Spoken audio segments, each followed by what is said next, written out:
When NASCAR was real stock car racing, it was these glorious rides that dominated the sport. In today's video, we're going to take a look at 10 greatest stock cars to ever win a NASCAR Cup Series. Starting our list with number 10, the 1949 Oldsmobile Rocket 88. For its inaugural Cup Series in 1949, NASCAR introduced the strictly stock division and ran 7 races on dirt oval tracks as well as the Daytona beach course. Legendary racer Red Byron took the championship in his 1949 Oldsmobile Rocket 88, winning 2 races and 4 top 10 finishes. Byron only competed in 6 of the 8 races, but still won on points. The 49 Oldsmobile Rocket 88 is often regarded as the first muscle car, or, at the very least, the spiritual godfather. Oldsmobile came up with the brilliant idea of taking a powerful engine from their biggest model and putting it into a smaller, lighter car to make the first affordable performance ride. The Rocket 88 transformed Oldsmobile from a stuffy brand to the coolest automaker in Detroit. Number 9. 1952 Hudson Hornet. By 1952, NASCAR was hosting 34 races in their Grand National Series, now called the Cup Series, and Tim Flock won the championship in a Hudson Hornet, taking 8 checkered flags and 25 top 10 finishes. That season was dominated by drivers in Hudson cars who won 27 of the 34 scheduled races, according to the NASCAR Hall of Fame. Hudson was the first automaker to get involved in NASCAR racing, and the 1952 fabulous Hudson Hornet was designed specifically to dominate, which it did. The Hornet's high-compression straight six was aerated by a rudimentary ram air system and outperformed all the other automakers' V8s. Also, its low center of gravity gave it an advantage over the competition it was racing against. Number 8. 1954 Chrysler New Yorker.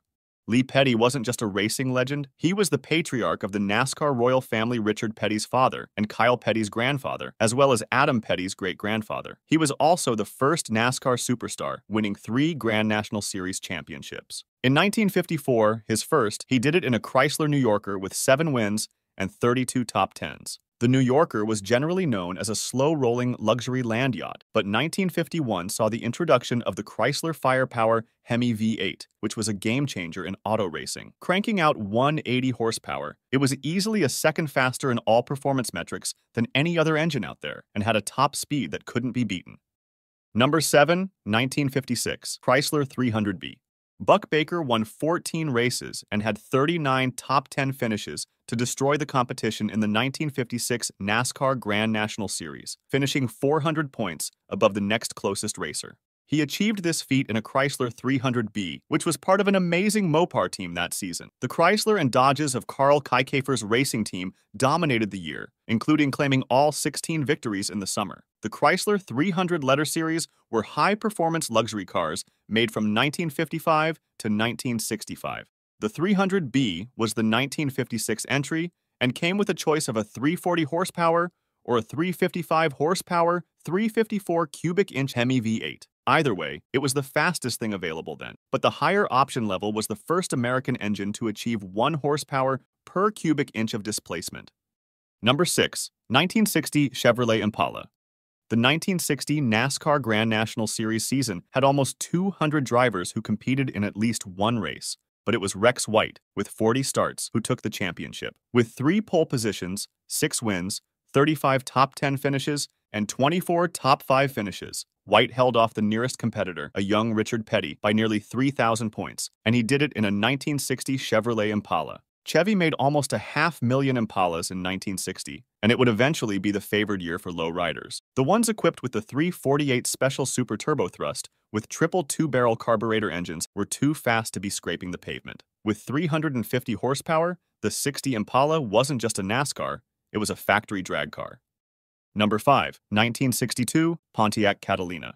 Joe Weatherly was known for his sense of humor and was quite the character, but he was also one hell of a good driver. He began racing in the NASCAR Grand National Series in 1950, but because he lacked the resources, he only participated in a few races per season, often with a borrowed car. In 1962, however, he had a solid team behind him and a fast Pontiac Catalina that propelled him to the championship with 9 wins and 45 top 10 finishes. Pontiac sold over 1 million Catalinas in the early 1960s, but it's not a nameplate a lot of muscle car enthusiasts know about. In 1962, Pontiac dropped 421 Super Duty V8s into around 160 mid-size Catalinas for drag racing and NASCAR purposes. The success of these street monsters inspired the creation of the GTO as a performance ride geared toward younger buyers.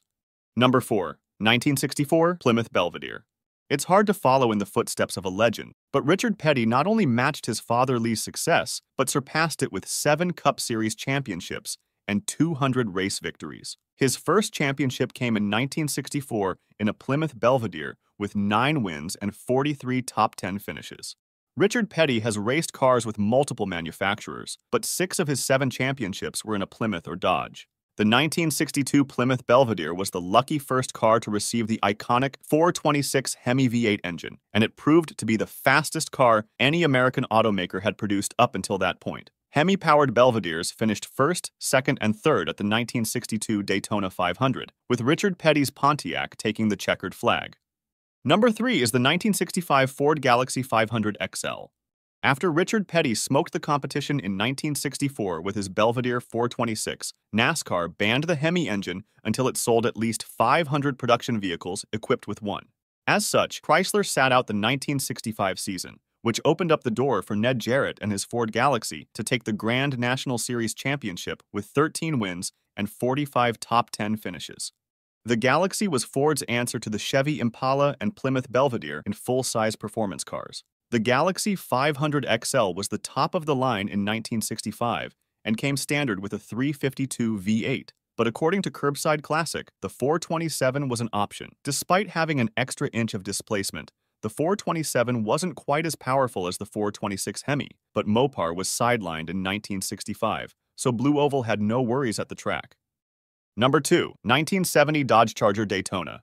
Bobby Isaac won the 1970 NASCAR Grand National Series champion, driving the Winged Warrior Dodge Charger Daytona. After that season, NASCAR banned all aero cars, including the Plymouth Superbird and the Mercury Cyclone Spoiler 2.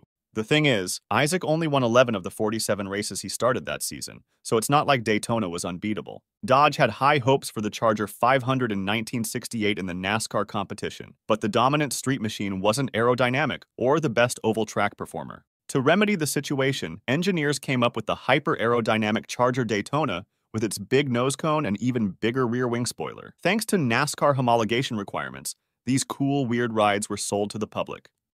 Number 1. 1971 Plymouth Roadrunner. For his third NASCAR championship in 1971, Richard Petty racked up 4,435 points with 21 victories and 41 top 10 finishes. He achieved this dominant performance behind the wheel of a Plymouth Roadrunner. 1971 was also the year that the Grand National Series became the Winston Cup Series, when drivers were encouraged to smoke cigarettes by tobacco company sponsor R.J. Reynolds.